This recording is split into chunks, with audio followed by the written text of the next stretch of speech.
Growing up, it was very easy for me to just be so results focused. You kind of grow up wanting to be results focused. Like focusing on the results every single day. This is how like you get stressed. This is how you get so much anxiety. This is how you kind of go off the deep end. You kind of end up hating your life because you're so focused on so many external things that you can't achieve that day.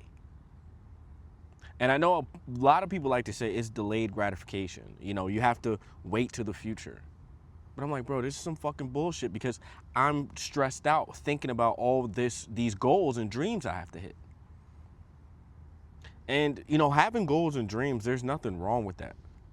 But I started to realize that it was making me turn into someone that was impatient. It was making me have pride. It was giving me so much ego.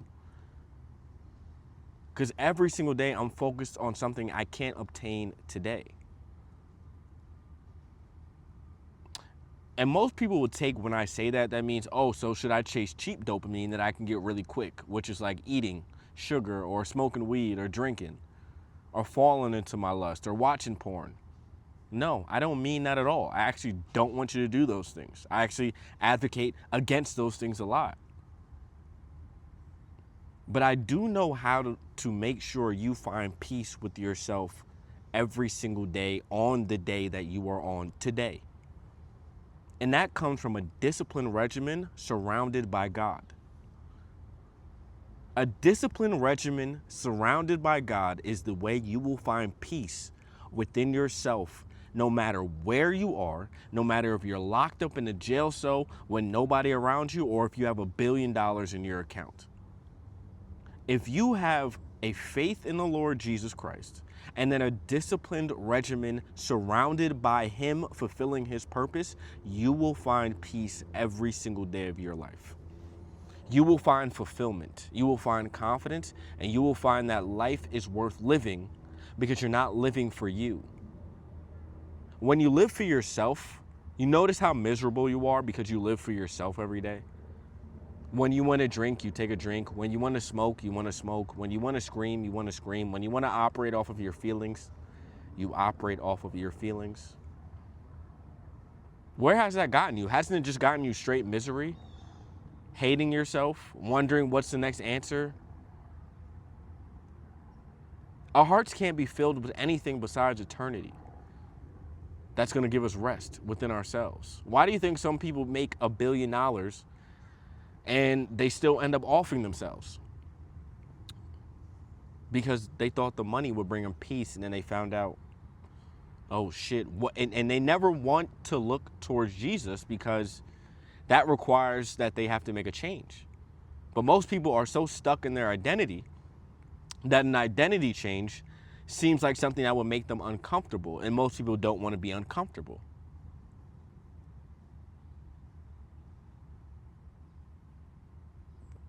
So your problem isn't that you need to make $1 million. Your problem isn't that you need to get the greatest physique in the world. The problem is you don't have any discipline or actions, and you don't listen to yourself. The problem is you don't respect yourself. You will not respect yourself with $1 million in your account if you don't respect yourself with zero. You respect yourself by listening to yourself when you know you have to be disciplined. When your subconscious is telling you to do something, you do it.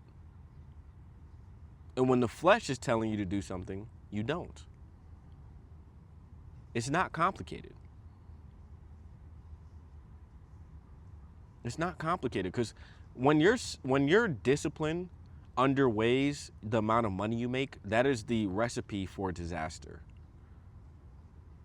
The recipe for disaster. When you have a lot more money than your self-improvement, than your discipline, you're the type of person that can easily turn into a monster. I see it all the time. I see these little 20-year-old, 19-year-old kids, skinny as fuck, but I guess they made millions of dollars, some crypto coin or some drop shipping thing or whatever the case may be. And now they don't know what to do with their life. I can see right through the phone when I'm looking at their Instagram that the girl that they're with doesn't like them. I can see that right through the phone. I'm looking at this YouTube video the other day, and I'm looking at this kid, and I'm looking at his girl, and I'm like, he says, oh, I love her. I'm like, she doesn't love you, though. She doesn't love you. She loves your money. She doesn't love you. As soon as you lose that money, she's gone. Who wants to be in a relationship where as soon as you lose an exterior possession, the person you made one flesh with is just gone? Who wants to live like that? That's such a scary thing to think about. Like, it's just misery. I'd rather be single. I'd rather be single than have to think about that shit every day.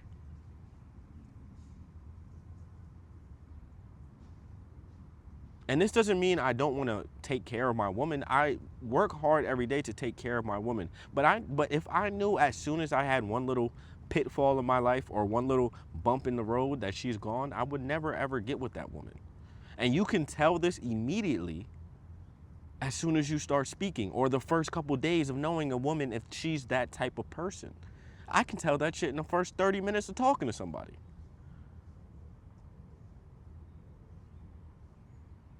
That's why when I went through my last breakup, I said I'm going to make a change and become a man that's worthy of a good woman. And the crazy thing is, when you become a man that's worthy of a good woman, if you had a woman in the past who held it down for you while you were actually grinding and then y'all ended up splitting apart, you start to think once you make it, damn, you deserve this man, but I loved you because you loved that guy.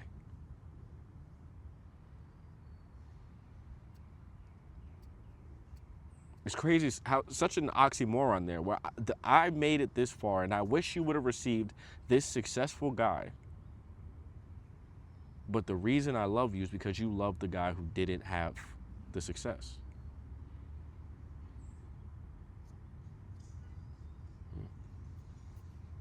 So I'm gonna leave everybody with that. Follow me on Instagram at SpiderOfficial, SPIDAOFFICAL.